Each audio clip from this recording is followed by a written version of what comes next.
Welcome to the Deep Dive. We're the place you come to get the real story, the essential insights from a whole bunch of sources, all boiled down for you. Exactly. We do the digging so you get the core understanding. And today, we are really getting into it with someone truly exceptional.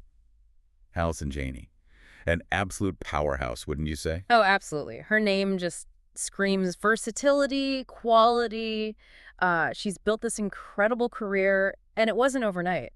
No, definitely not. And that's kind of our mission here today. We want to unpack how she did it, piece by piece. Yeah, map it out. From her start in theater, the grind of those early years. Right, through the huge impact of The West Wing, obviously. Massive. And then culminating in that incredible Oscar win. It's about showing how she constructed this amazing resume, role by role. And the awards. It's almost hard to keep track. It really is. The stats are pretty wild. Our sources confirm.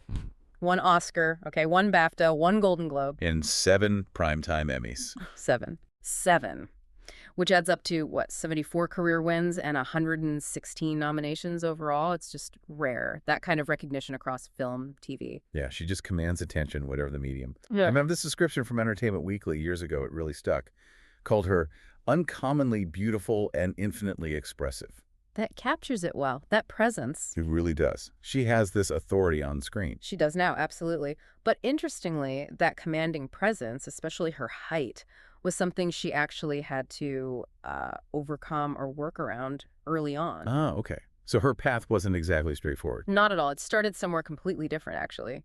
A dream totally unrelated to acting. Okay, so let's go back. Allison Brooks Janney, born in Boston in 1959.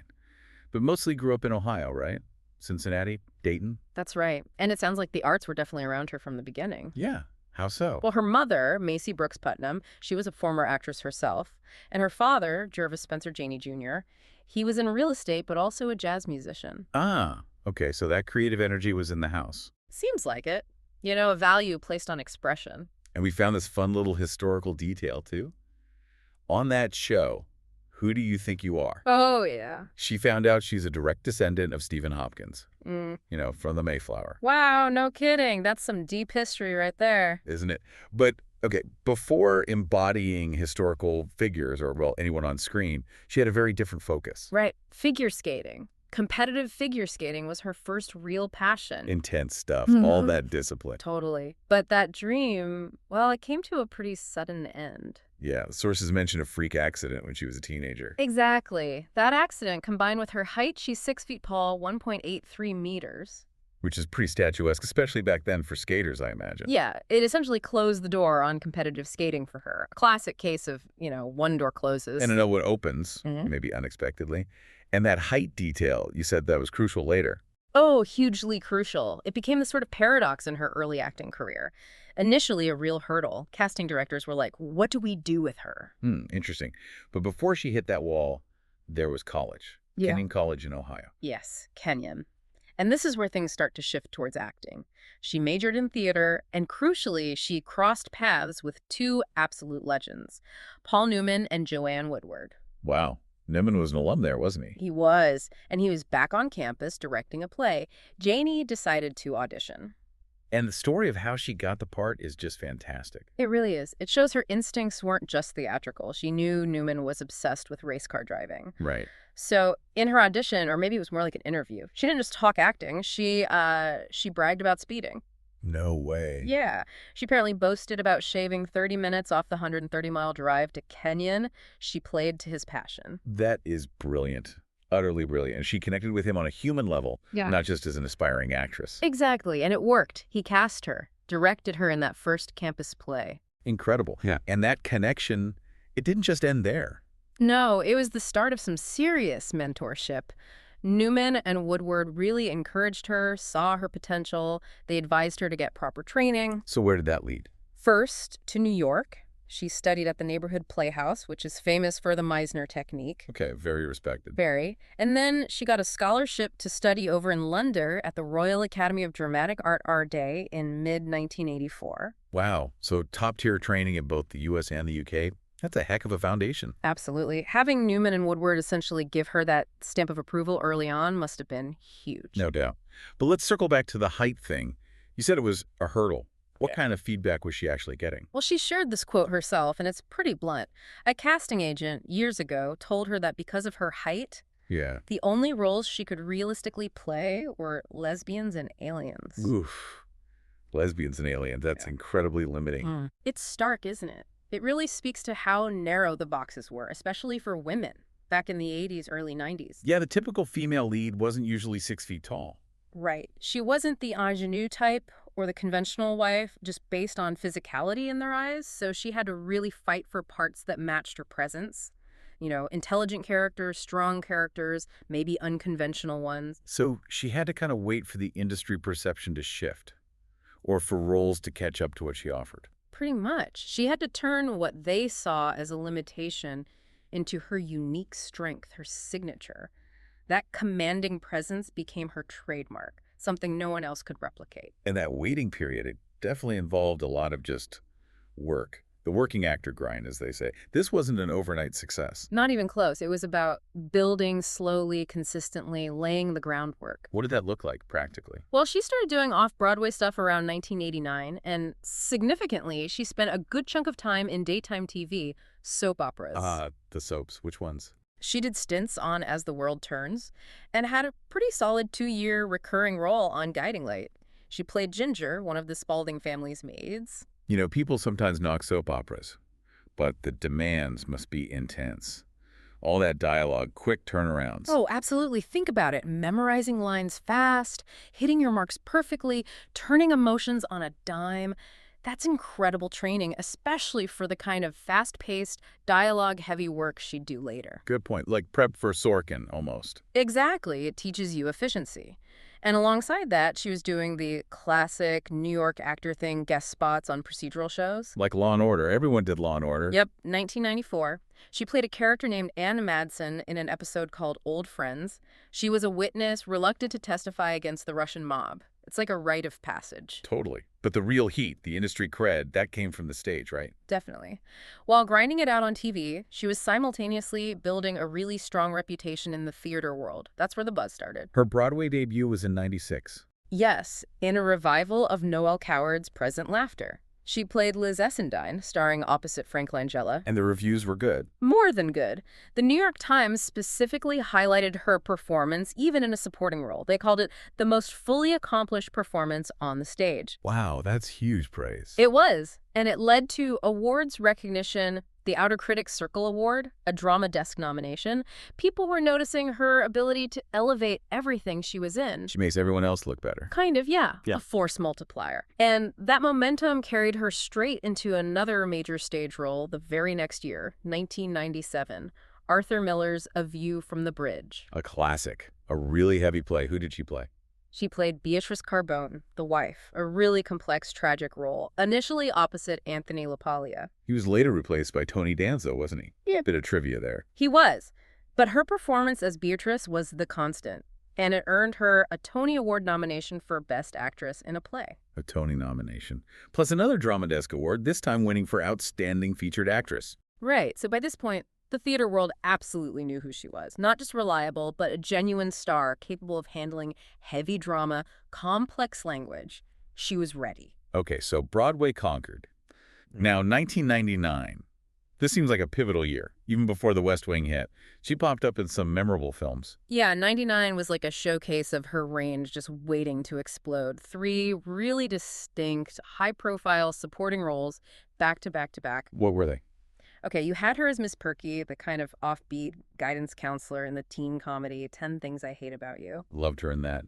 I know you can be overwhelmed and you can be underwhelmed, but can you ever just be whelmed? Exactly. Then, totally different, she was Loretta in the very dark satire Drop Dead Gorgeous. Another great quirky role. And then the big one that year, American Beauty. Right. The film that won Best Picture. She played Barbara Fitz, Colonel Fitz's wife. A much more subdued, dramatic part. Totally. So in one year, you see sharp comedy, broad satire, and quiet tragedy. It proved she could slide into any genre, any tone, and be completely believable. That stage training paying off on screen. Absolutely. She could hold her own in these major film ensembles. It perfectly positioned her for what came next. She wasn't just a theater actor doing bit parts anymore. She was someone people like Aaron Sorkin were specifically noticing. And notice her he did. The timing was just perfect. Mm. The West Wing, C.J. Cregg, White House press secretary. This role just changed everything, didn't it? Fundamentally, Aaron Sorkin, the creator, had apparently seen her in the movie Primary Colors. Ah, another political film. Right, and he basically called her in specifically to audition for CJ. Just like that. Pretty much. It was this ideal meeting of actor and material. CJ Cregg was loosely based on D. Myers, who was President Clinton's press secretary. Okay, so a real-world inspiration. Yeah, but Janney just made that role entirely her own. She brought this mix of intelligence, warmth, competence, and vulnerability that was just magnetic. And the character grew so much over the series. She didn't just stay behind the podium. No way. She starts as press secretary, the public face. But her influence grows, her capabilities are recognized, and eventually she gets promoted to White House Chief of Staff. Which is huge, the top appointed job in the West Wing. Exactly. And that journey is why CJ resonates so much. The Atlantic actually ranked her as the best character on the entire show. Better than President Bartlett. Wow. Yeah.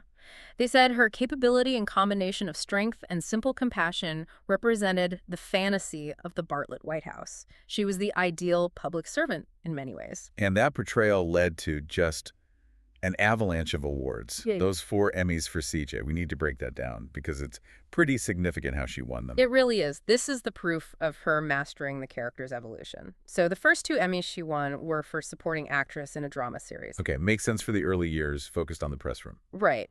But as CJ's role expanded, especially when she became chief of staff, the role carried more dramatic weight, more screen time. So the show and the voters recognized that shift. They did. Her next 2 Emmy wins for CJ were in the lead actress in a drama series category. Winning lead and supporting Emmys for the exact same character on the same show. That has to be incredibly rare. Almost unheard of. It just shows how brilliantly she navigated that character's arc. And yeah, she ended up being the most awarded actor in that phenomenal cast. Plus 4 Screen Actors Guild Awards for the role, too. Just incredible. But beyond the awards, CJ did something else important, didn't she?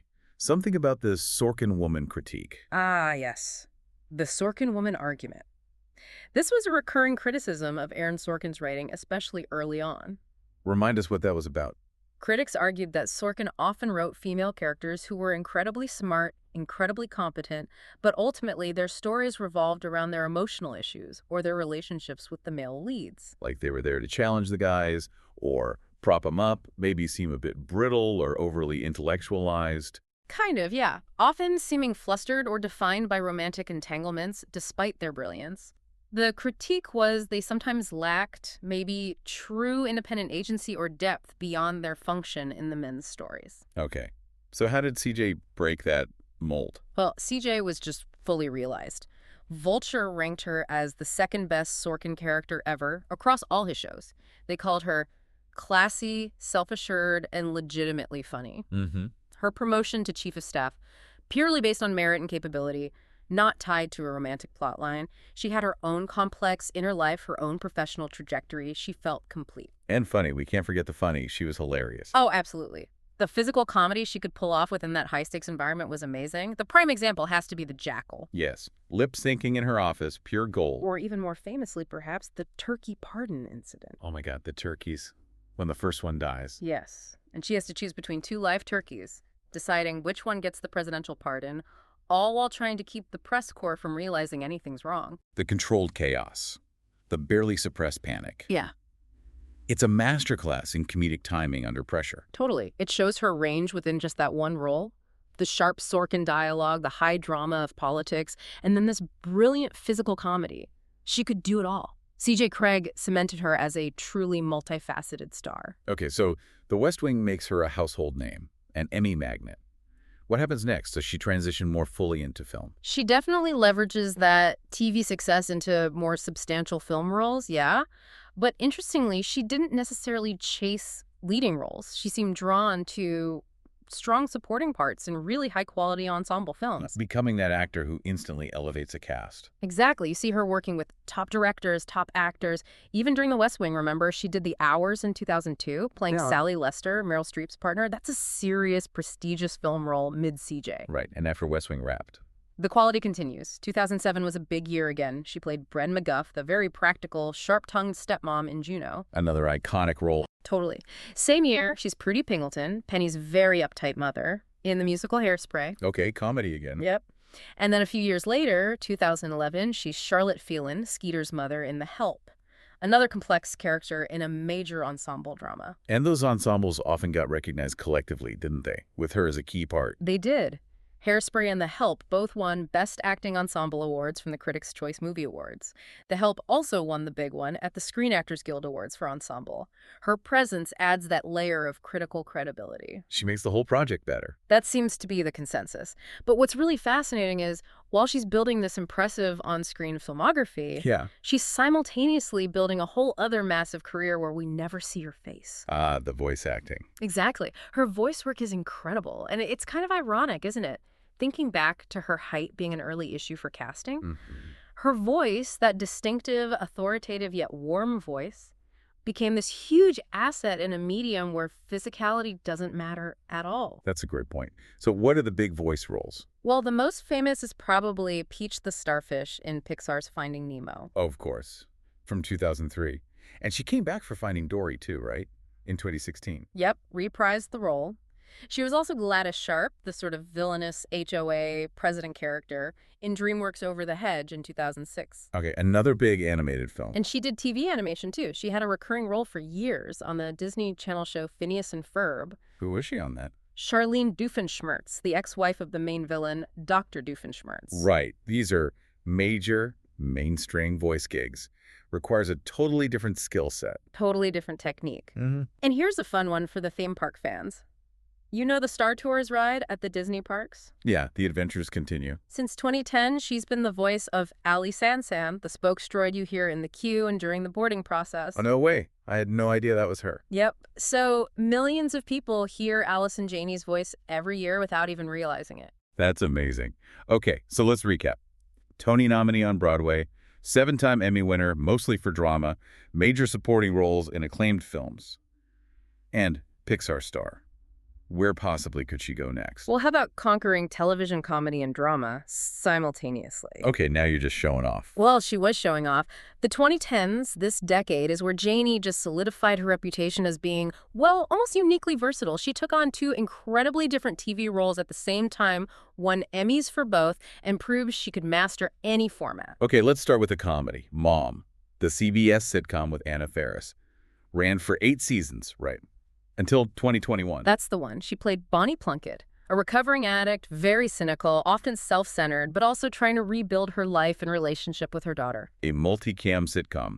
That's a very different rhythm, a different style of performance than The West Wing. Completely different. Live studio audience, big punchlines, physical comedy, but also needing to ground it in real emotion, dealing with heavy themes like addiction. It demands sharp timing and the ability to switch tones instantly.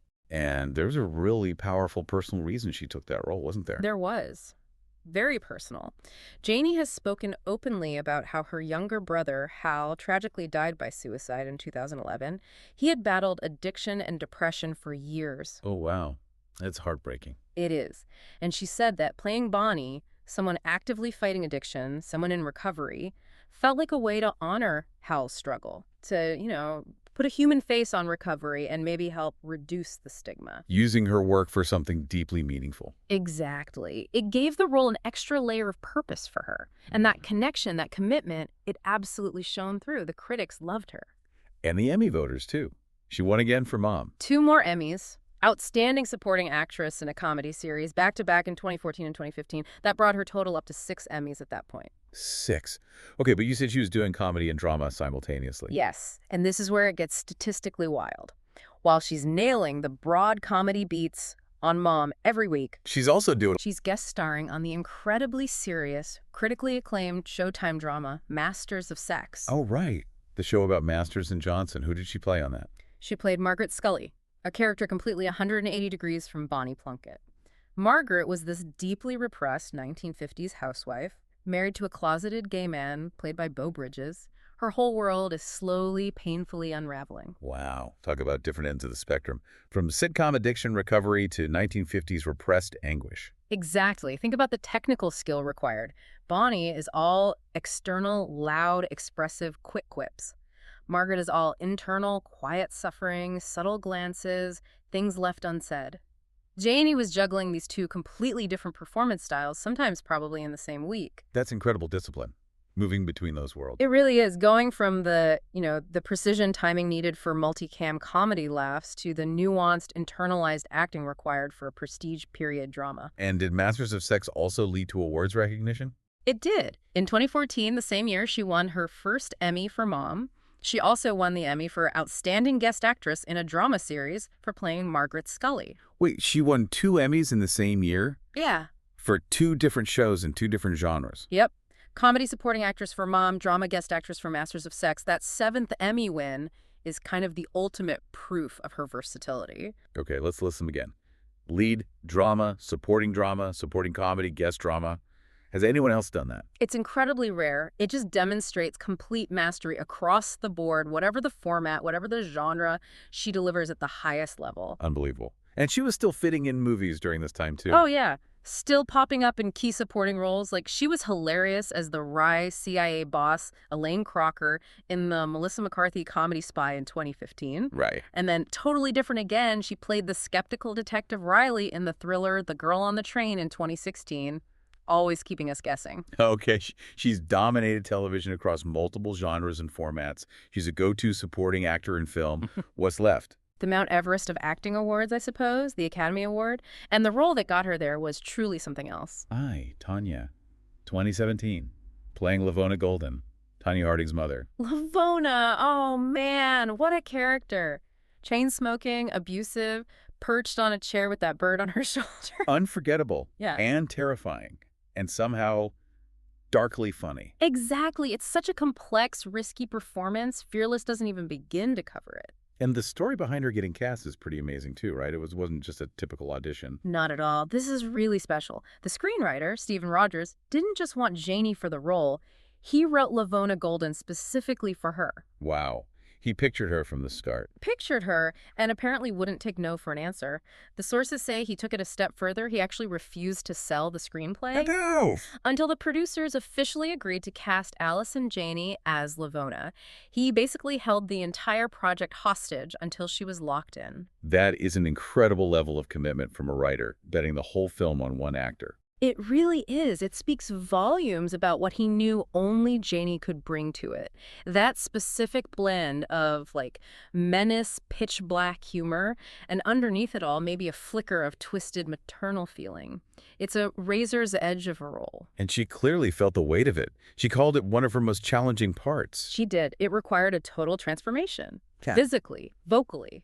That harsh accent, the posture, the whole demeanor, it was so far removed from her own natural elegance. She just vanished inside Lavona. Yeah, you completely forget it's Allison Janney. Yeah. And the critics definitely noticed. Oh, unanimously. Yeah. She was the standout.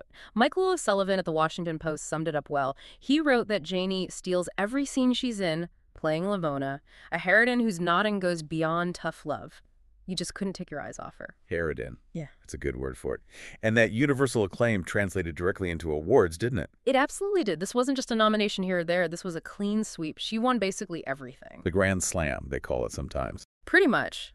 For Best Supporting Actress, she took home the Academy Award. The Oscar. The Oscar, plus the BAFTA, the Golden Globe, the Screen Actors Guild Award, the Critics' Choice Movie Award, and the Independent Spirit Award. Just domination. Wow.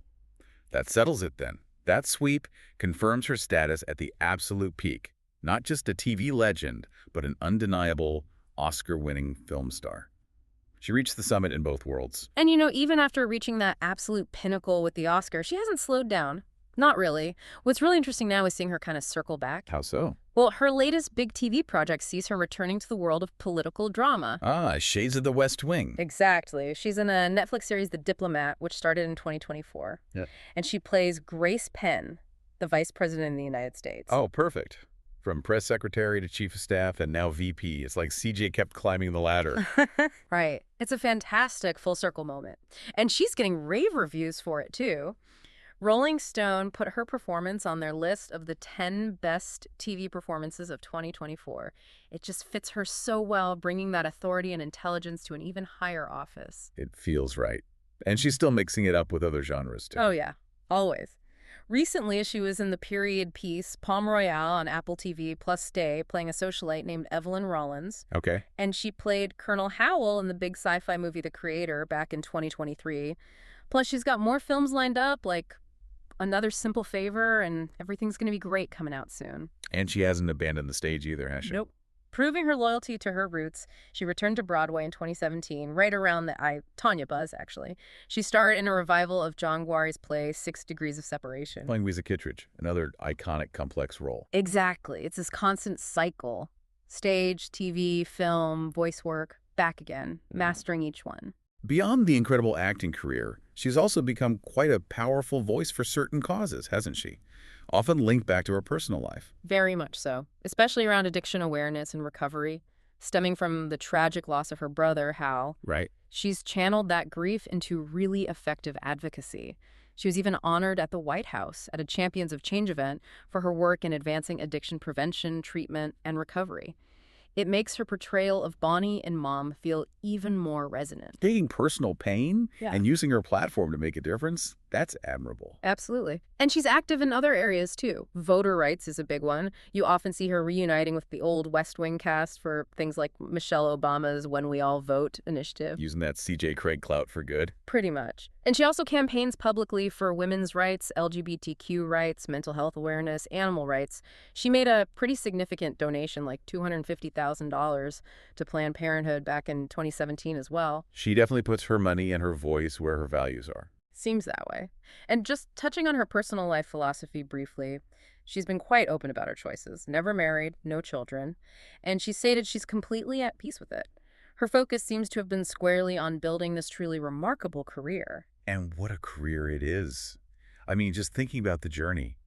Starting out doing soaps and stage work, facing those early challenges about our height. Yeah, the lesbians and aliens comment. Right, and turning that potential hurdle into this source of undeniable power on screen, becoming CJ Cregg, an icon. Then Bonnie Plunkett, showing incredible comedic and dramatic depth. And finally, Lavona Golden, just terrifyingly brilliant, Oscar-winning work. It's an incredible trajectory, and I think what her career really teaches us, the big takeaway, is about what true expertise looks like in acting. It's not just finding your one thing and doing it well. Right, it's about range. It's about deep versatility. The ability to fully embody characters across literally every genre, every medium. She didn't just get nominated in lead drama, supporting comedy, and guest drama on TV. She won Emmys in all 4. That's mastery. That's her legacy. Unparalleled versatility. Yeah. That really sums it up. So, for everyone listening, we want to leave you with a final thought to chew on. Okay. Considering this immense body of work, we've talked about Allison Janney's many, many characters, from CJ Cregg, the ultimate competent chief of staff, to Grace Penn, the current fictional VP, maybe even Peach the starfish from Finding Nemo. Oh, don't forget Peach. Never. Which one of these roles, or maybe another one entirely, do you think best captures her essential trademark, that unique ability she has to just command your attention, to elevate everything she's in, no matter how big or small the part? It's a tough choice. Lots to think about there. Definitely. Until our next deep dive, keep questioning, keep connecting the dots. And keep digging for that context. Yeah.